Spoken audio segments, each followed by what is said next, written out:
Bit अरे,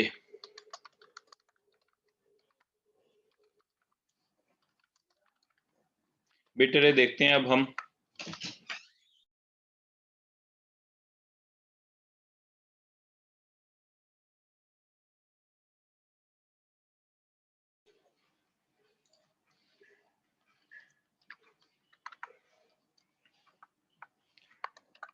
bit अरे,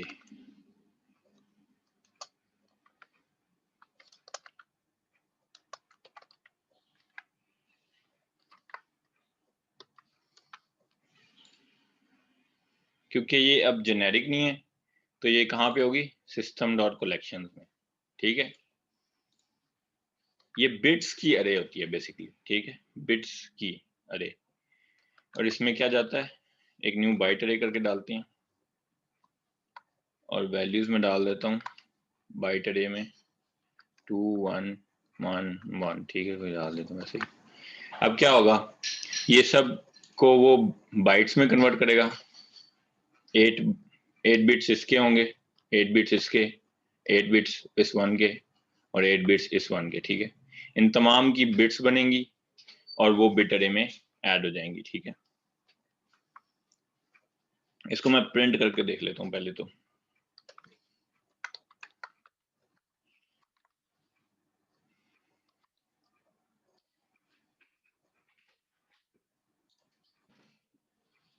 मैं यहाँ पे करता हूँ काउंट, पहले चेक करता हूँ कि इसमें हैं कितने। ठीक है, कितने इसमें, इसका साइज क्या है बेसिकली। ठीक है,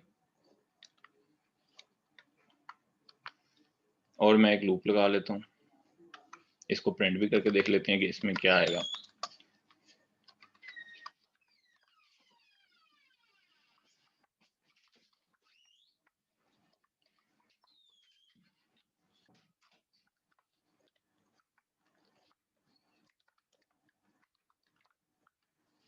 राइट यूज कर लेता हूँ मेरे ख्याल से,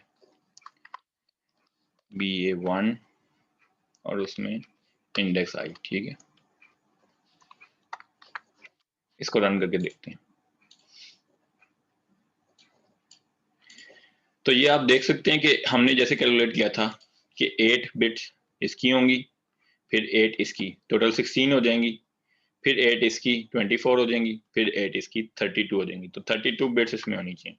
तो ये आप देख सकते हैं कि ये 32 बिट्स इसके अंदर हैं, और उन सब की वैल्यू क्या है, फॉल्स फॉल्स ट्रू ट्रू, इस तरह। फॉल्स फॉल्स ट्रू ट्रू यानी 0 1, फॉल्स 0 होता है और ट्रू 1 होता है। ठीक है, ये एक ट्रू यहाँ पे है एंड पे, ये एक ट्रू यहाँ पे है शुरू में, बाकी फॉल्स है ज्यादा, ये भी ट्रू है। ठीक है, तो ट्रू फॉल्स यहाँ बूलियन भी स्टोर कर सकता है ये फिर, और बिट्स भी। ठीक है, मैं फिर एक और काम करता हूँ कि इसी तरह की एक और बिट अरे बना लेता हूँ। पूरा कॉपी कर लिया मैंने, BA2 कर देता हूँ उसको, उसमें एलिमेंट्स कुछ बदल देता हूँ, 0 0 1 1 चलें, यही ठीक है। BA2 काउंट चेक करते हैं और BA2 प्रिंट करते हैं। अब इसको रन करके देखते हैं। ठीक है, तो BA1 के भी 32 हैं और BA2 के भी 32 हैं, और उसके भी ट्रू ट्रू फॉल्स फॉल्स इस तरह, और इसके भी। ठीक है, इसके बाद ठीक है, अब इसके बाद मैं एक एम्प्टी प्रिंट करता हूँ। फायदा क्या बिट अरे का? बिट्स के साथ जब भी आपने डील करना हो, ठीक है, किसी भी किस्म के काम में, इलेक्ट्रॉनिक चिप्स हैं या किसी भी किस्म की सिक्योरिटी पर्पजेज हैं, जैसे हमने पहले देखा था कि बिट के ऑपरेटर्स जब हमने पढ़े थे तो मैंने आपको कुछ यूजेज भी बताए थे। क्रिप्टोग्राफिक एल्गोरिदम्स हो सकते हैं, इलेक्ट्रॉनिक्स हो सकते हैं, कहीं भी यूज हो सकती हैं। ठीक है, बिट्स के ऑपरेटर्स, तो बिट अरे भी बेसिकली ऐसी ही चीजों में यूज हो सकता है। क्यों, इसका एक और चीज दिखाता हूँ आपको, रुकें, मैं एक और बिट अरे बना लेता हूँ।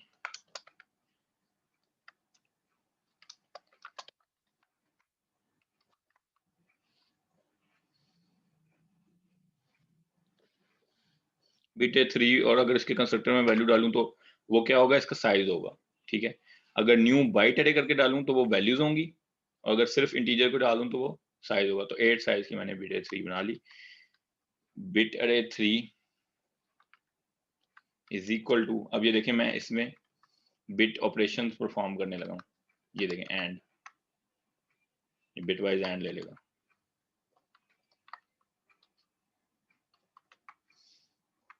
ठीक है, फिर फॉर ईच लूप लगाता हूँ। बूलियन के तौर पे भी ट्रीट कर सकते हैं आप इनको, बिट्स को, मैंने आपको भी बताया। एक सेकंड रुकिएगा।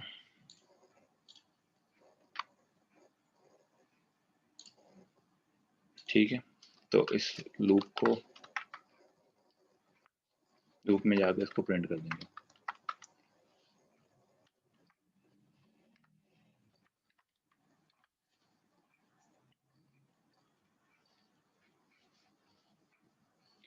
अब इसको रन करते हैं। एक सेकंड,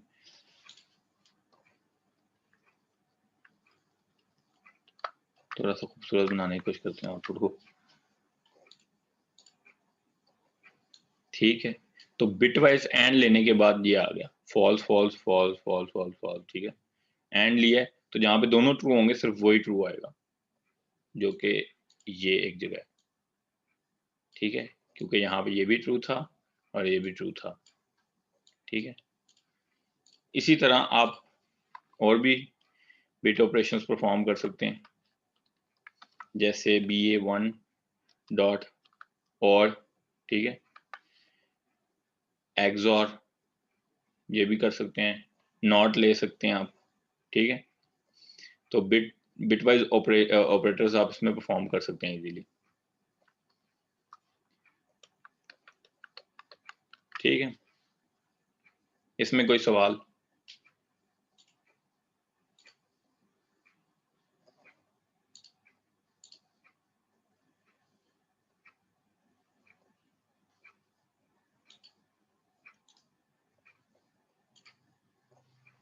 चलें फिर इसको भी हम रीनेम कर देते हैं, इसका एंट्री पॉइंट भी ख़त्म कर देते हैं और एक नई क्लास बना लेते हैं।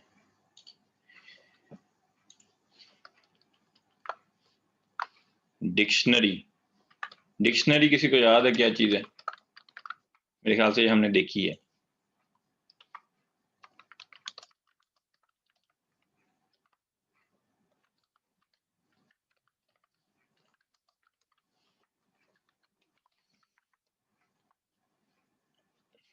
किसी को नहीं याद?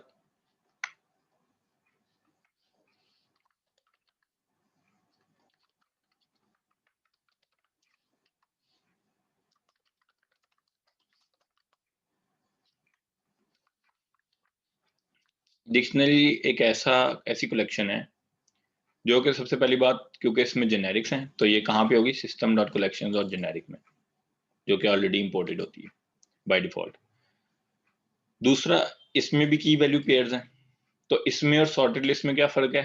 नाम बता रहा है कि सॉर्टेड लिस्ट में सॉर्ट हो जाता है, सॉर्ट बाय की है, इसमें सॉर्ट नहीं है। ठीक है,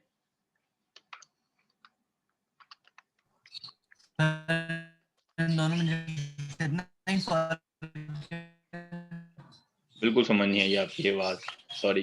एक में सॉर्टेड डाटा होता है और एक में जी जी बिल्कुल यही मैं फर्क पूछ है। रहा हूँ कि इन दोनों में जस्ट इतना ही, जी जी यही, एक में सॉर्टेड डाटा आता है और एक में। हाँ जी यही है। बेसिकली जब कोई भी आप कलेक्शन यूज करते हैं तो उसके पीछे हैंडलिंग, वो जो डॉट नेट कर रहा है वो किस तरीके से कर रहा है, उसमें भी ज़्यादा फर्क होगा। लेकिन हम लोगों के लिए यूजेज के हिसाब से जो फर्क है वो ये है कि सॉर्टेड लिस्ट में सॉर्टेड एलिमेंट्स हैं, सॉर्टेड बाय कीज। ये याद रखने वाली बात है कि सॉर्टेड बाय कीज है, नॉट वैल्यूज। ठीक है, और इसमें सॉर्टिंग नहीं है।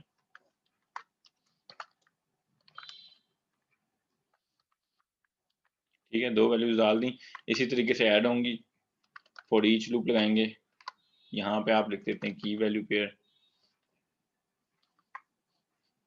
जिसमें आप की डाटा टाइप भी बताएंगे और वैल्यू की भी।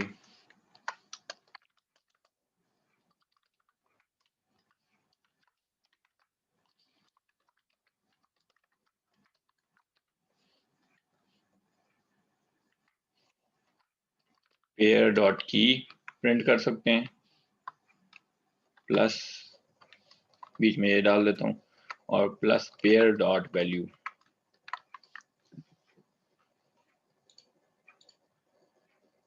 ठीक है, कीज और वैल्यूज उसी तरीके से आप रिट्रीव कर सकते हैं।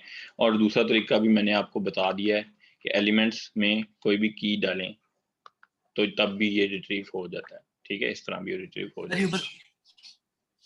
जी ठीक है सर, समझ आ गया।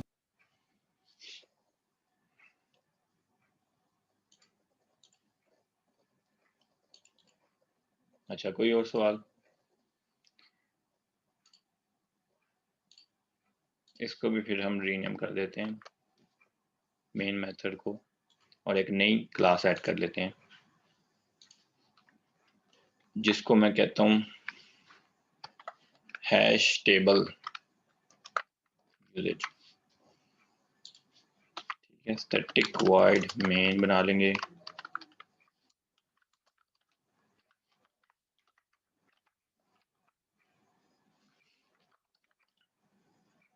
हैश टेबल भी की वैल्यू पेयर है, लेकिन फर्क क्या होगा अब डिक्शनरी और सॉर्टेड लिस्ट से इसका?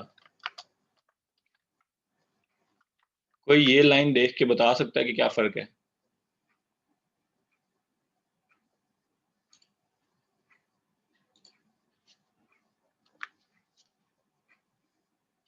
जल्दी करें, बताएं शाबाश।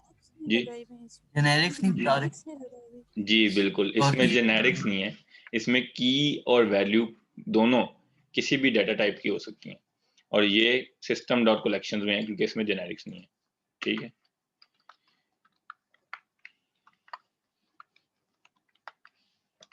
एक ही ये डाल देता हूँ, दोनों ही स्ट्रिंग में डाल देता हूँ, कोई भी डाल सकते हैं वैसे आप, क्योंकि आप कोई जेनेरिक नहीं है इसमें, मिक्स्ड वैल्यूज आप इसमें रख सकते हैं।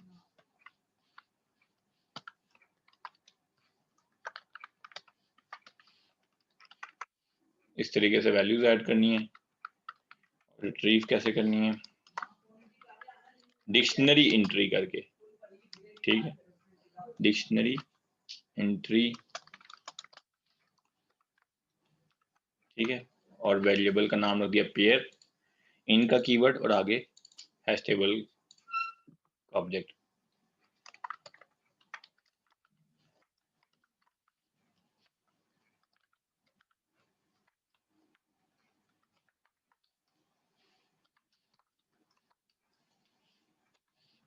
बीच में ये डाल देता हूँ ताकि सेपरेट हो जाए। पेयर डॉट वैल्यू रन करेंगे।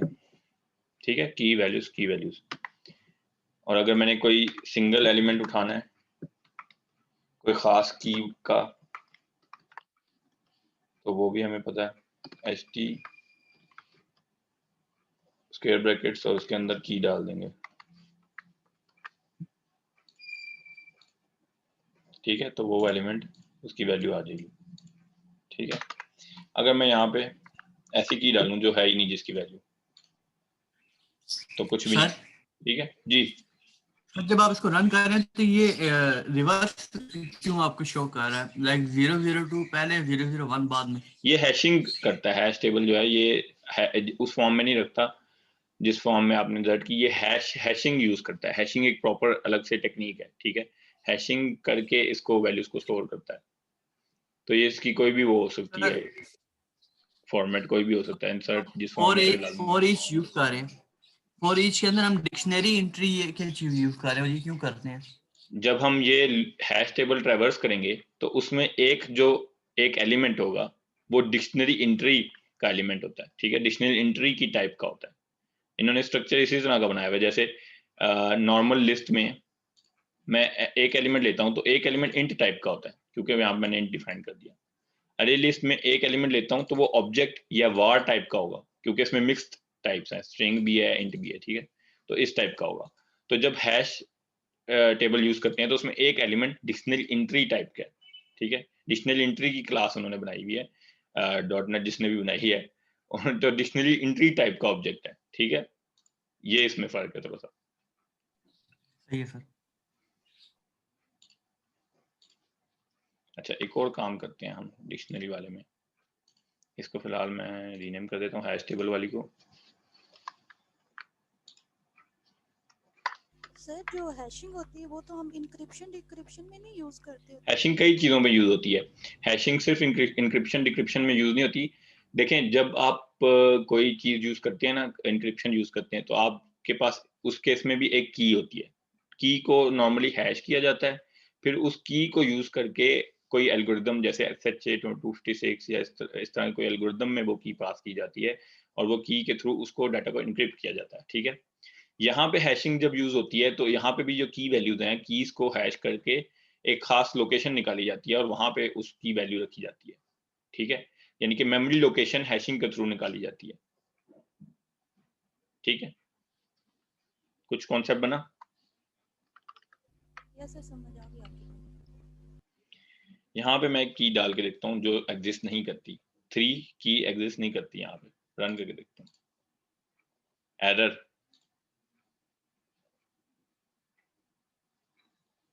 मेन मेथड का, अच्छा सॉरी, मेन मेथड का एरर है।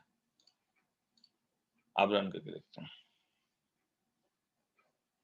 ठीक है, यहाँ पे ये डिफरेंस याद रखने वाला है डिक्शनरी और हैश टेबल में, कि जब डिक्शनरी में मैंने ऐसी की डाली जो एग्जिस्ट नहीं करती तो उसने एक्सेप्शन दी है, key not found exception, the given key was not present in the dictionary.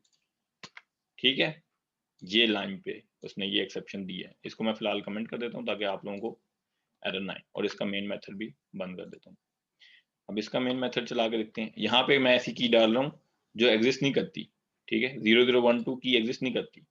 मैं इसको रन करके देखता हूँ तो कोई एरर नहीं, कोई एक्सेप्शन नहीं, सिर्फ खाली एम्प्टी नल वहां पे प्रिंट हो गया।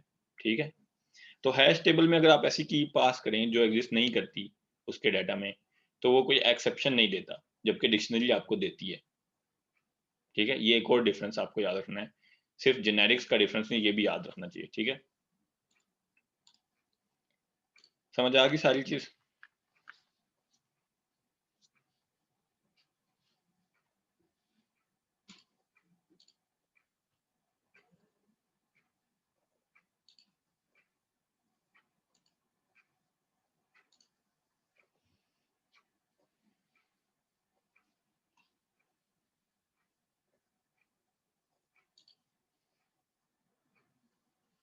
समझ आ गई तो फिर आगे चलते हैं, एक और क्लास ऐड करता हूँ।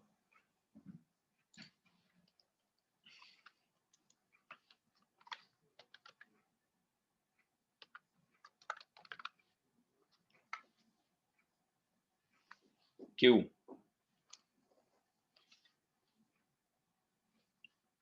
डेटा स्ट्रक्चर आप लोगों ने पढ़ा होगा, क्यू क्या होती है?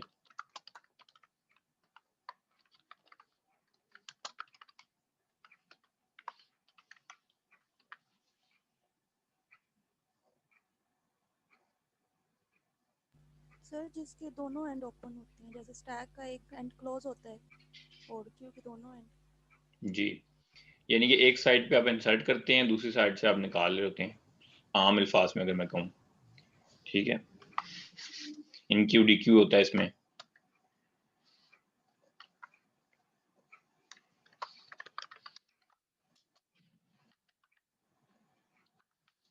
Q1 बना देता हूँ, न्यू क्यू।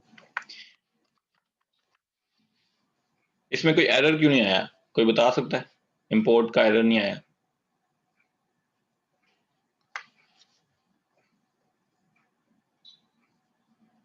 उसने ये नहीं कहा कि इंपोर्ट तो कर लें, क्यों नहीं कहा?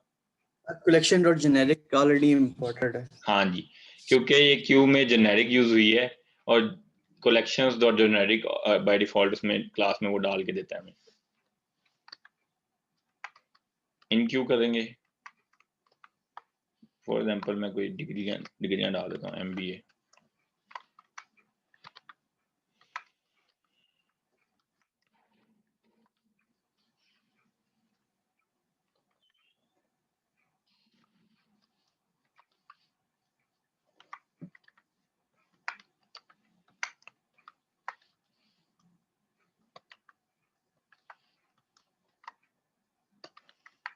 तीन वैल्यू मैंने इन क्यू कर दी।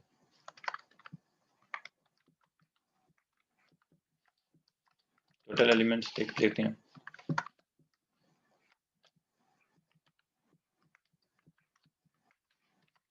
वन डॉट काउंट करके टोटल एलिमेंट्स देख सकते हैं फॉर ईच लूप,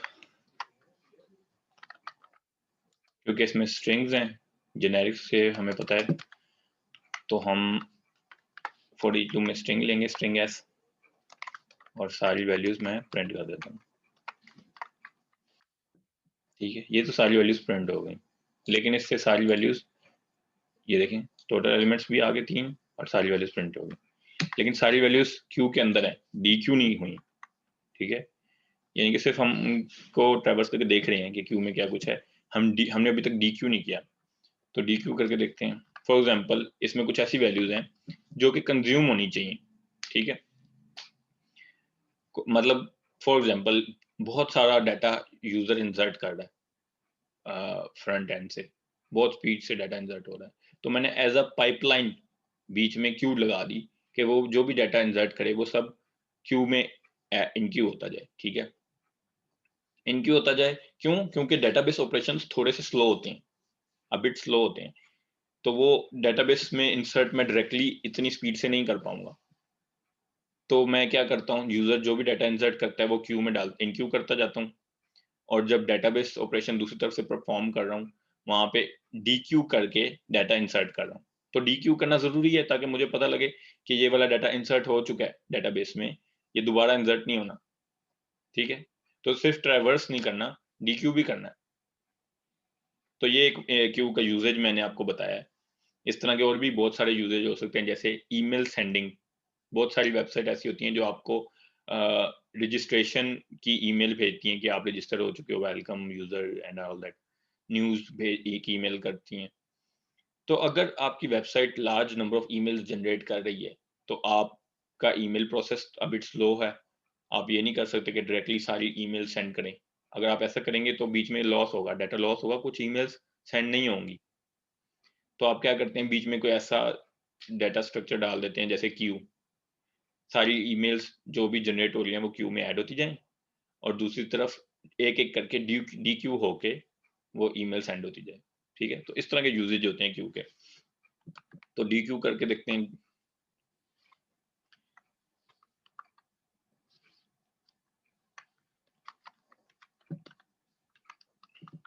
दो बार डी क्यू कर लेता हूं मैं। अब मैं प्रिंट करके देखता हूं दोबारा से इसी लूप के थ्रू कि अब इसमें कितने एलिमेंट्स हैं और कौन कौन से हैं।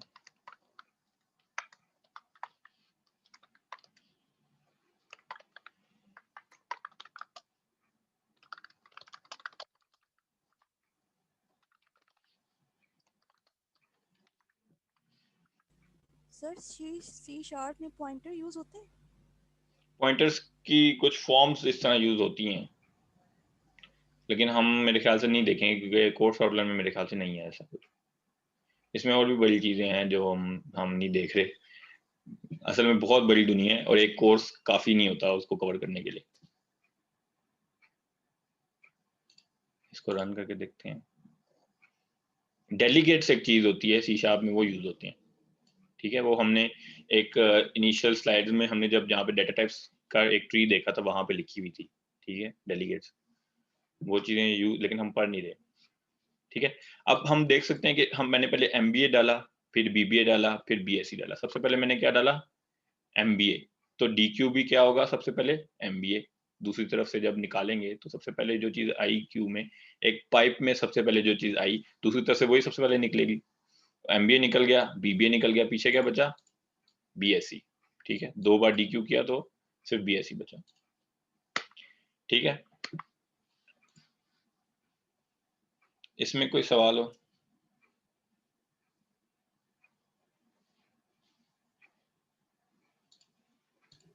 सर क्यू के दरमियान में से कोई चीज रिमूव कर सकते हैं?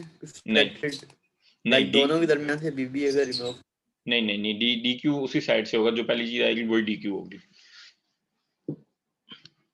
आप ट्रेवर्स करके बीच वाली चीज रीड कर सकते हैं, जैसे लूप है, लूप के थ्रू हमने सारी चीज रीड कर ली, आप ऐसा कर सकते हैं। लेकिन DQ जब करेंगे तो वो सबसे पहले वाली ही DQ होगी। सर वही जो फर्स्ट इन फर्स्ट आउट का जो एल्गोरिथम है। हाँ जी, चलें इसको भी मैं रीनेम करता हूँ और एक नई क्लास ऐड कर देता हूँ।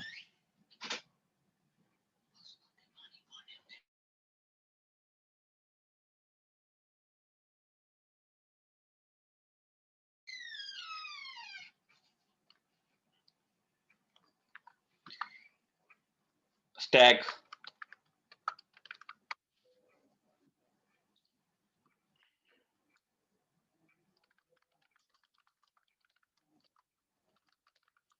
स्टैक क्या होता है? सर ये लास्ट इन फर्स्ट आउट होता है। हाँ जी, तो वो हम देख लेते हैं वो कैसे यूज होगा। स्टैक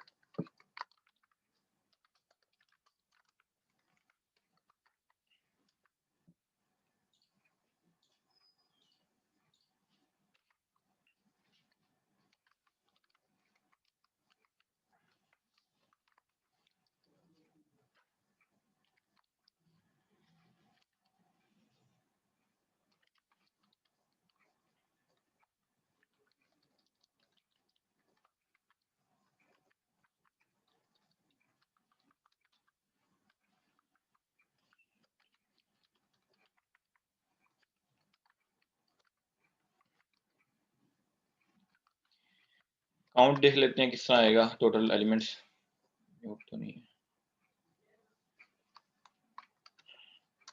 टोटल एलिमेंट्स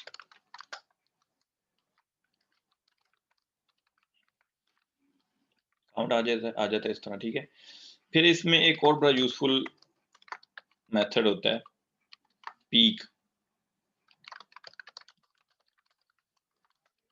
इससे हमें पता लगता है कि एलिमेंट एट द टॉप कौन सा है, पीक, ठीक है।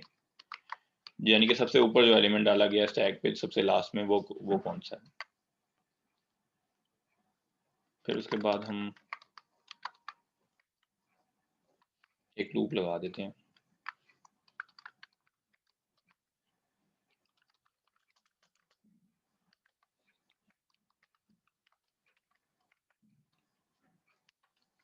और उसमें एलिमेंट्स प्रिंट कर देते हैं, ठीक है।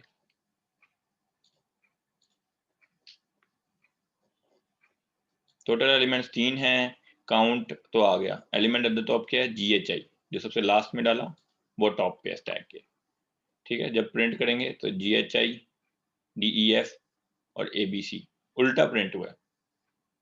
समझ आ गई बात की? स्टैक है ये, क्योंकि लास्ट इन फर्स्ट आउट, ठीक है। जो सबसे आखिर में आया वो सबसे पहले गया, ठीक है। एक गिलास की तरह, गिलास में हमने एक एक करके जो जो चीज डाली, जो टॉप पे होगी वो सबसे पहले निकलेगी, ठीक है, अनलेस वो लिक्विड ना हो, ठीक है। तो ये स्टैक है। अच्छा, स्टैक में भी हमने प्रिंट तो कर लिया, लेकिन जैसे हमने क्यू में DQ किया करना था, वैसे ही स्टैक में हमें पुश पॉप होता है। पुश तो हमने कर लिया, ऊपर पॉप करना है, ठीक है। यहाँ पे ये पुश तो किया है, अब यहाँ पॉप कर लेते हैं। मैं 2 बार पॉप करके देखता हूँ कि स्टैक की करंट पोजीशन क्या है।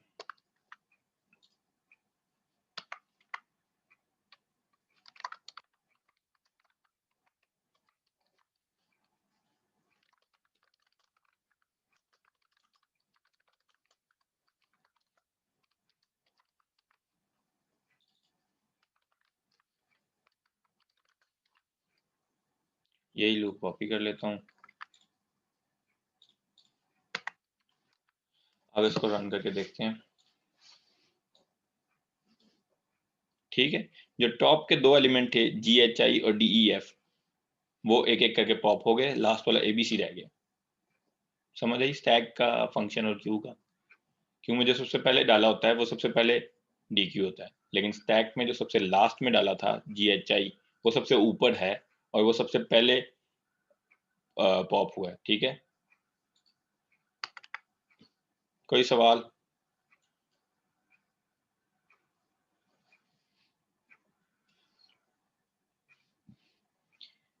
मैं इसको रीनेम कर देता हूँ और इसको कर देता हूँ 8,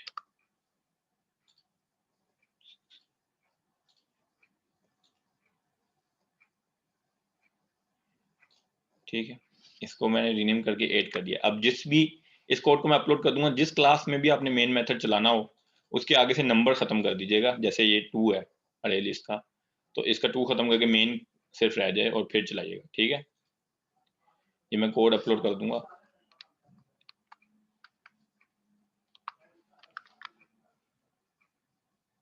ठीक है, चलें,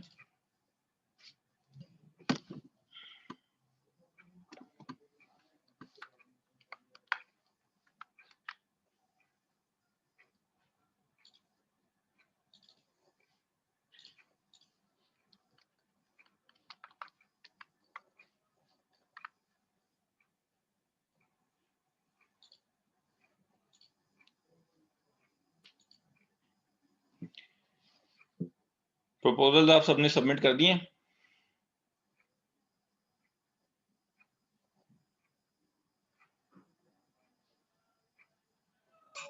यस सर, सबमिट करवा दिए। चलें, अच्छी बात है। अगर नहीं कराए तो माफ कर देंगे, मैं अब चेक कर लूंगा आज या कल में। ठीक है जी, आप लोग जा सकते हैं। ये कोड वगैरह मैं अपलोड कर दूंगा, इसको अच्छे तरीके से देख लीजिएगा।